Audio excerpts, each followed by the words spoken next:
បាននេះសួរបងម៉ែបងប្អូនដែលមានចំការតារិនទាំងអស់ជាទីគោរពខ្ញុំបាទ Shafi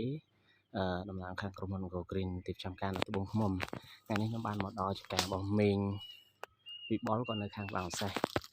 តែគាត់មានបញ្ហាឈឺនេះតារិនមកគាត់ទៅឈឺបន្ទាប់ពីយើងចាក់ភីតាប់រួចឃើញថាតើតមកស្លឹកបាទឃើញនៅត្រឹងហើយតើតការជ្រុះក៏លេងជ្រុះដែរត្រឹងគាត់ដើមឆ្នាំទី1ហើយគាត់ប្រាប់ខ្ញុំថាជ្រុះអស់មើលតារិនគាត់ថាជ្រុះអស់បាទខ្ញុំសាករាប់លេងក្នុងមួយដើមមិនមកក៏40-50គ្រាប់ដែរហើយដើមតារិនតូចសិនណាបាទអត់សូវមានស្លឹកដោយសារតារិនគាត់ឈឺហើយគាត់ទុកផ្លែប៉ុណ្ណឹងនេះកន្លែងដែលយើងស្វានចាក់តទៅមកពពុះភីតាប់លែនខេអាតូមិកហើយពេលដែលស្វានចាក់រួចយើងយកទៀនមកបាត់អាកន្លែងនេះបាទកន្លែងរុនហ្នឹងដើម្បីការពារកុំឲ្យមានបញ្ហាជំងឺបាទតែគាត់ដើមថ្មីពេលចាក់ហើយតតងស្លឹកអីវាត្រឹងបាទវាលេងជ្រុះហើយតតងក្តាប់កាត់បន្ថយដែរតែគាត់ថាខ្ញុំនៅឆ្ងល់គាត់ដោយសារគាត់ថាជ្រុះអស់ហើយខ្ញុំមកផ្ទាល់ក្រែងរបស់គាត់នៅ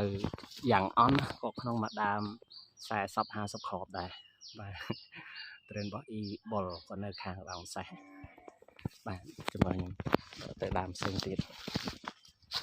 គាត់បានគ្រប់ដើមរបស់គាត់ដែរនេះដើមថ្មីទៀតបាទអាយុប្រហែល30ថ្ងៃជាង40ថ្ងៃត្រេនគាត់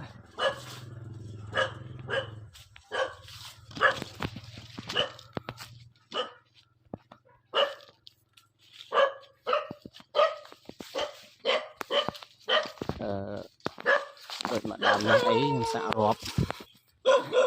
នៅមិនតិចទេមិនមកក៏ចូល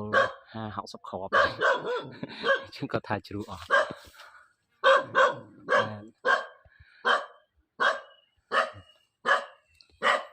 នឹងអរគុណច្រើនពុកម៉ែបងប្អូនដែលចំណាយពេលមានតម្លៃតាមដានវីដេអូខ្លីនេះអរគុណច្រើន